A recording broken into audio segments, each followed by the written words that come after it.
Bonjour et bienvenue. Est-ce que vous êtes déjà posé la question, qu'est-ce qui était advenu au petit garçon qui était le propriétaire des jeunes tortues? Eh bien, nous avons la réponse dans le Turtle Soup Volume 2, numéro 4, sorti en février 1992, écrit et illustré par A.C. Farley et coloré par Richmond Lewis, qui se nomme 15 ans plus tard. Alors laissez-moi vous raconter cette histoire. Un jeune travailleur du Con Edison est perdu, cherchant la grille 19, mais accidentellement, il se retrouve à la grille 32. Le jeune homme est désemparé. Depuis 15 ans, il est en proie à des rêves horribles et hanté par la culpabilité. Il avait accidentellement laissé tomber ses bébés tortues dans les égouts il y a de nombreuses années, et depuis, il fait des cauchemars les décrivant comme des choses énormes et monstrueuses. Il croit même les avoir aperçus dans les égouts il y a quelque temps. Le jeune homme reconnaît soudain que la grille 32 est le même tunnel d'égout dans lequel il a perdu ses tortues il y a 15 ans. Puis, par hasard, il tombe sous les fragments du même bol en verre qu'il a laissé tomber dans le trou d'égout. Se relevant, il dirige sa lampe de poche vers l'avant et se retrouve face à face avec les tortues ninja.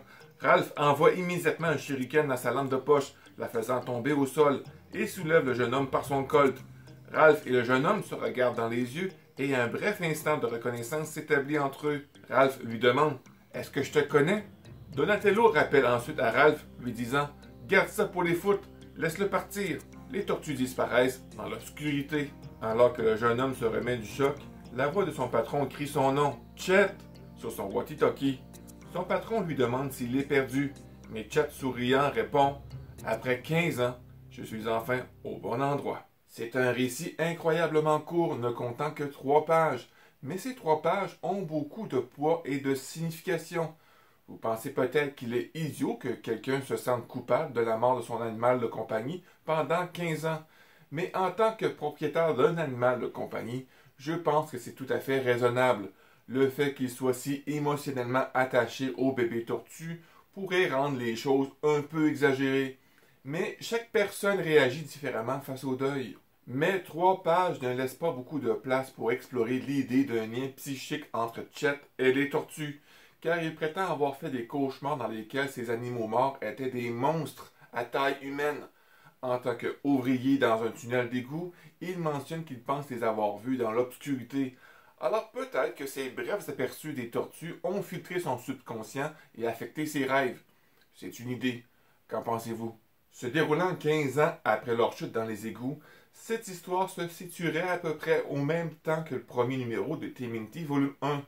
Personnellement, j'aime le placer dans TMNT volume 1 numéro 1, entre les pages 23 et 24 pour être plus précis, alors que les tortues se dirigent vers leur affrontement décisif avec le Shredder et les Foot. La chronologie fonctionne puisque TMNT numéro 1 se déroule 15 ans après que les tortues soient tombées dans les égouts, et Donatello mentionne qu'ils sont sur le point de combattre les Foot, et c'est la seule fois où les tortues sortent à la recherche des Foot dans le TMNT numéro 1. L'idée des tortues qui rencontrent leur ancien propriétaire alors qu'elles se dirigeaient vers leur affrontement décisif avec le Shredder aide à boucler la boucle que recherchait l'histoire du numéro 1. En combattant le Shredder, les tortues mettaient simplement fin à l'histoire de Splinter et Hamato Yoshi, mais tomber sur leur ancien propriétaire et lui donner par inadvertance une tranquillité d'esprit est une façon de clore l'histoire de leur origine. Le nom du jeune travailleur du Con Edison est Chet. Son nom avait à l'origine été prononcé alternativement Chester dans TMNT volume 1 numéro 7.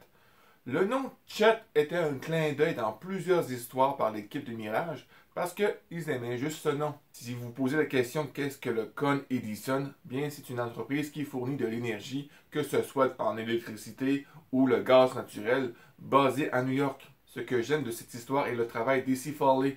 Il décrit les expressions nostalgiques de Chester en difficulté avec une telle précision que vous n'avez vraiment pas besoin de son monologue intérieur pour vous dire ce qu'il ressent. La coloration de Richmond Lewis ne peut pas non plus être sous-estimée, en particulier en ce qui concerne sa manière d'éclairer avec la lampe de poche. Le style artistique de A.C. Farley est déjà en phase avec l'horreur en soi, mais Richmond Lewis crée vraiment une atmosphère lourde. Les 3 panneaux où Ralph regarde Chester dans les yeux avec l'éclat de la lumière sur son casque, effaçant ses traits d'adulte, réduisant son visage à celui d'un petit garçon familier, sont tout simplement un travail formidable. Il y a bien sûr la question des bandanas, je ne sais vraiment pas quoi dire. Les couleurs de cette histoire représentent les tortues avec les bandanas multicolores de leur homologue des dessins animés de 1987. Si vous souhaitez le rayer du canon à cause des bandanas multicolores, c'est bien sûr votre choix, mais je suis plus enclin à considérer cela comme une simple erreur de coloration afin de conserver cette merveilleuse histoire dans la chronologie. Ce qui conclut la vidéo, je vous laisse le soin de mettre un petit pouce bleu, de partager ces informations à ceux qui seraient intéressés à cette histoire. Si tu n'es pas encore abonné, je t'invite à le faire. Sur ce, mon ami, je te souhaite une agréable journée. Sois prudent parce que tu es vraiment important et on se revoit très bientôt. Bye bye.